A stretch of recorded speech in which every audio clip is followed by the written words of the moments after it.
तो देखिए हमारे पास ये झाड़ू वाली सीख है। तो अगर आप यहाँ पर ध्यान से देखेंगे तो यहाँ पर 2 स्क्रू दिए गए हैं। ये पत्ती कुछ इस टाइप की होती है, ये देखें दोस्तों। अगर आपकी सिलाई मशीन भी धागा काटती है यानी कि सुई के पास से धागा तोड़ती है, तो इसके लिए आज के वीडियो में हमने आपको 3 ऐसी सेटिंग बताई हैं जिनको अगर आप कर लेते हैं तो आपकी सिलाई मशीन कभी भी धागा नहीं काटेगी, कभी भी धागा नहीं तोड़ेगी। सबसे पहले तो हमने ये वाली प्लेट निकाल देनी है। उसके बाद हमने प्रेशर फूट को भी खोल देना है इस तरह से। फिर हमने निडल वाली प्लेट भी खोल देनी है।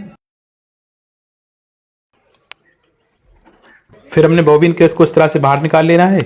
उसके बाद हमने शटल वाले स्क्रू भी खोल देने हैं। तो जब तक आप वीडियो को लाइक करके शेयर भी कर दीजिए। अगर आप चैनल पर पहली बार आए हैं तो सब्सक्राइब भी कर लीजिए। ये देखें इस तरह से खोलने के बाद तो उससे पहले आपने यहाँ पर एक काम और करना होगा। आपने यहाँ पर सफाई कर लेनी है इस तरह से।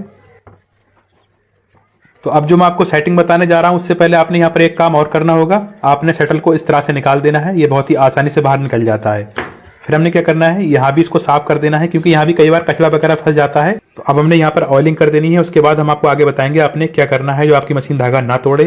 फिर हमने दोबारा से शटल को लगा देना है इस तरह से। तो अब आते हैं सबसे मेन और इम्पोर्टेंट टॉपिक पर। अगर आपकी मशीन बार बार धागा तोड़ रही है तो आपने यहाँ पर क्या चेक करना होगा। तो अगर आप यहाँ पर ध्यान से देखेंगे तो यहाँ पर 2 स्क्रू दिए गए हैं। तो ये स्क्रू क्यों दिए गए हैं, यहाँ पर देख सकते हैं पत्ती लगी होती है जिसको हम छीका पत्ती बोलते हैं। तो आपने यहाँ पर क्या चेक करना है, तो कई बार क्या होता है मशीन चलते चलते यहाँ से पत्ती टूट जाती है। ये पत्ती कुछ इस टाइप की होती है, ये देखें।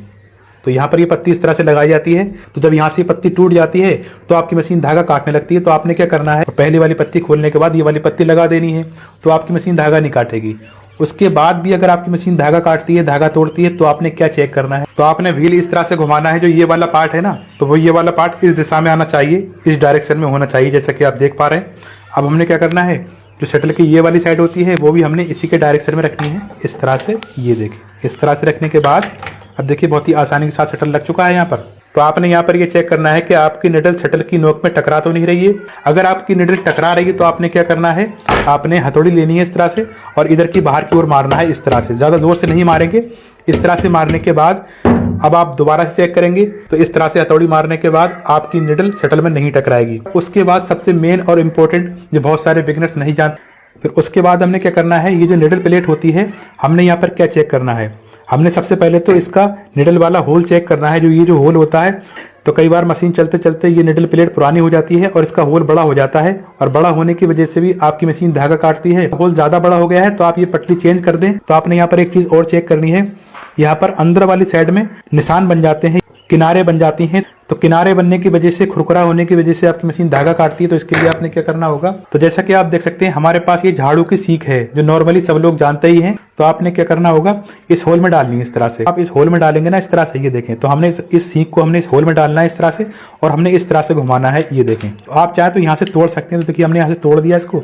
इससे क्या होगा, जो किनारों में दरारें बन गई हैं, किनारे बन गए हैं, जो खुरखुरापन आ गया है वो यहाँ से खत्म हो जाएगा और चिकनापन आ जाएगा। आपने इस तरह से करीब 2 मिनट तक करना है इस तरह से, ये देखें। और आप इस तरह से घुमाएंगे, ये देखें। इस तरह से लेने के बाद तो अब आप देख सकते हैं यहाँ से इसमें जो धारें बन गई थी, किनारे बन गई थी, वो किनारे सारी खत्म हो जाएंगी।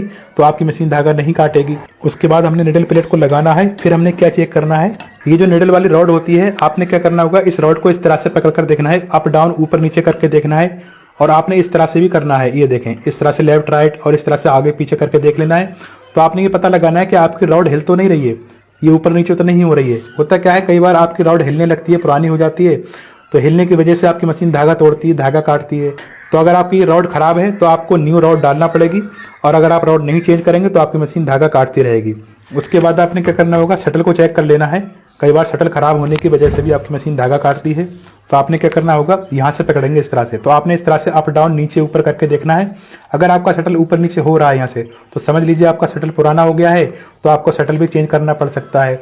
बाकी अगर आपकी रॉड और शटल सही है और जो मैंने सेटिंग बताई है, अगर आप ये सेटिंग करेंगे तो आपकी मशीन कभी भी धागा नहीं काटेगी। Thanks for watching this video.